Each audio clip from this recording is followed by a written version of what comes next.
picture this. It's 3 p.m. You're sitting in that dreaded meeting. Your eyes are getting heavy, but one more coffee is going to make you feel jittery. And 100% guaranteed there's going to be a crash later on. Enter Mud Water, which is a coffee alternative. In fact, it's kind of like coffee's chill cousin. It's packed with chai, cacao, lion's mane, chaga, reishi, cordyceps, turmeric, and cinnamon. All the good stuff to give you energy without the shakes. You get sustained energy and focus minus the crash. No sugar, no sweeteners, just pure earthy goodness. I feel like I'm throwing every positive buzzword I can possibly think of.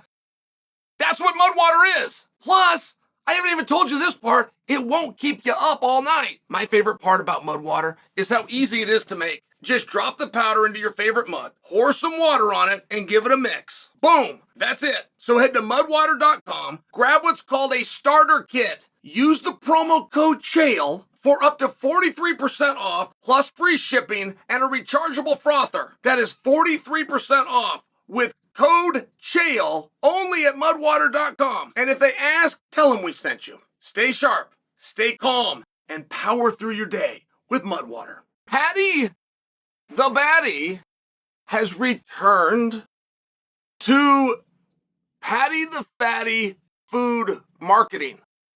I gotta tell you, I have never been part of this. I don't like it. I don't get it. And it's very gender-based, by the way. Well, you would never do this. We would never even think to do this to one of the girl fighters. And oddly, whether you know this or not, it doesn't make guys feel a whole lot better. Like, guys will work very hard to have their weight under control, and just Paddy's an athlete. I don't want to go down this road. I'm just sharing with you guys, I have never participated because I have never liked this.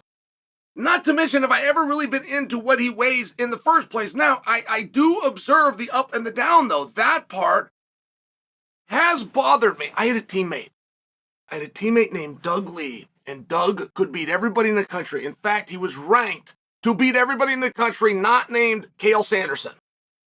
That was supposed to be your national finals.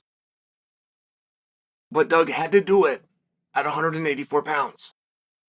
There was something about weighing 184 pounds. Not the other guys were too big for him, not they were too strong for him, not that he wasn't fast enough. It was none of those things. 184 pounds represented a byproduct of the work that Doug had to put in. So when he got to 184, he was not all of a sudden bigger or more explosive than these guys. He was none of those things. His conditioning is where it needed to be. And if he was in a different weight class of 197 pounds, that was not a byproduct of him doing the sprints and the runs and the level of discipline.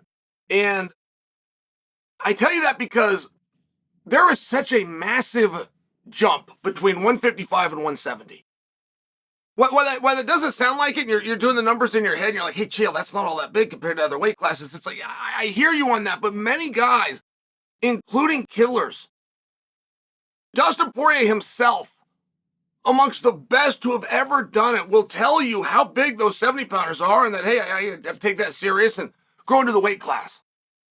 And I look at it like that because you're only going to beat that scale so many times.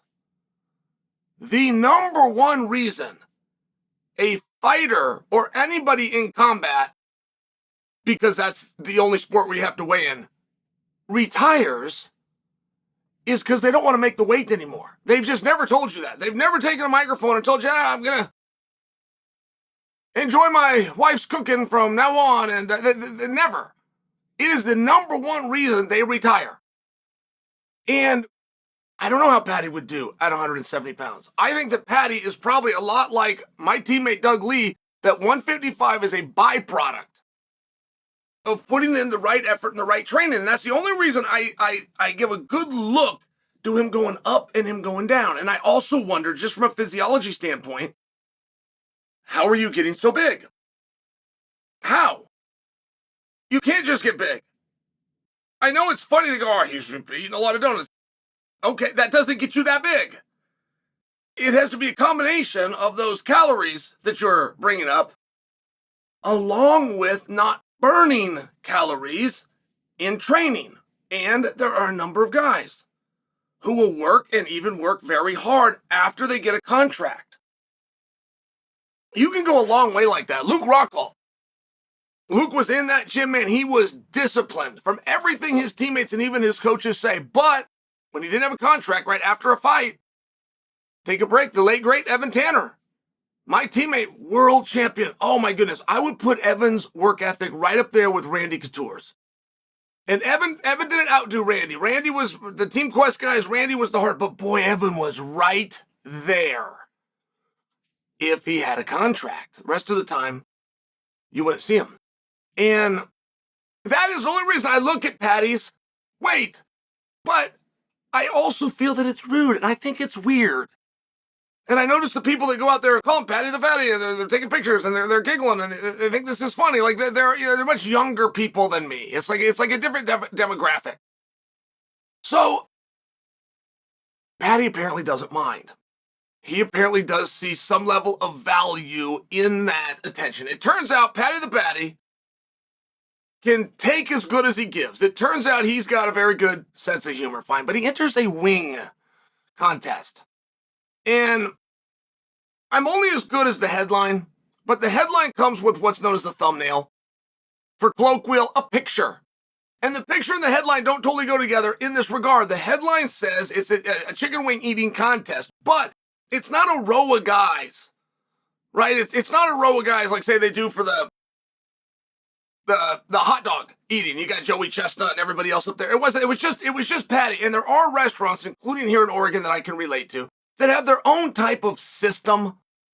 So even though you're not competing at a specific time with a bunch of people, there are some protocols in place where you, as a personal customer, can enter and eat a certain amount of food, and they actually do track it. Now, he's eating chicken wings. It's bothersome to me. It's bothersome to me in the food eating contest, which is very uncouth to begin, that you wouldn't, to a degree, get the food properly. I mean, you could still measure that. You could still weigh that. You could make sure that it's all the same for everybody, and you could actually prepare a meal that somebody might want to go eat. Like, look at that hot dog eating contest. That is marketing for the hot dog company. We all understand that. There's nothing appetizing about that. You've never seen Joey Chestnut and these other slobs up there dipping a dry hot dog into a cup of water and smashing it into their face like fools and thought, let's go get some Franks. Like, that has never happened. So I just don't know why you couldn't do a hot dog normal. Why you guys couldn't all get together and you agree and put a little ketchup on this side and a little mustard on this side. You're going to put some relish on there. There would still be a way to measure it and calculate it, or maybe you want to go a little dirtier than that. You want to get a little chili on there, whether it's con carne or maybe you bring in the beans, you put some cheese, but it would be something that actually a person would enjoy eating. And when I saw Paddy's, it wasn't wildly different because he's eating wings that don't have a sauce. And I know they were wet. I know they were wet. I'm not talking about like a Frank's.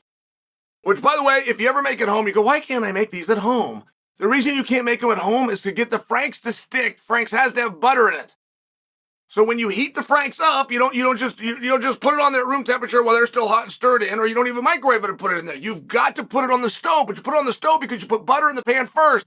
It's the butter that will stick to the chicken and pull the sauce on. So if you're ever at home and you're trying to make it, you can't figure out why you can't do it like the professionals, it's the only difference. Just add a little butter. You got to dip it, though. You got to dip it. There is this very bizarre stigma that started with hardcore wing eaters. And the hardcore wing eater has carried over to some of the biggest decision makers. The restaurant called, I don't know if they're still around, it's called Hooters. And they were known for wings. You got your Buffalo Wild Wings. You want the best wing you're going to be able to find out there? It is simply a traditional wing at Red Robin. That is the single best wing on the market. It is the most honest piece of chicken without going overboard. So you get the guy that does that too. He goes overboard or he tries to bread it. No, you don't do that. But then Red Robin has the great dips. They've got the blue cheese. They've got the ranch. I can remember going to Hooters. They don't have blue cheese. Then when you order the blue cheese, they don't even pretend that they've made it there. They bring you a thing that you have to open. It's got Paul Newman's face right on it. It says Paul Newman. Fat-free blue cheese. It was the only thing they had. They had no ranch. They had no blue. They had fat-free blue cheese. Okay, blue cheese isn't fat-free. So if you produce to me a fat-free blue cheese, you have not given me blue cheese. But they do this because they think the true connoisseur doesn't want a ranch or blue cheese. Excuse me. The true connoisseur you're talking about, the ham and egger with the big belly that's watching the football game and telling you this is how you do a wing, has another thing that you've left out of his demographic. He's drunk.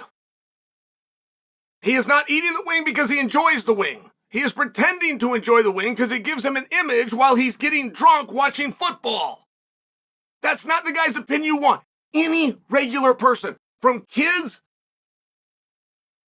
to a 90-year-old, any gender and any way in between, wants a dip. So to watch Paddy win, I'm glad that he won. I'm glad he won the contest. I don't think anyone else was up there. I would have been cheering for Paddy. That's really great. To eat wings to that level at an establishment that doesn't respect the customer enough to have not only a dip of both ranch and blue cheese, and then you can decide from there. It's just not something I can get behind.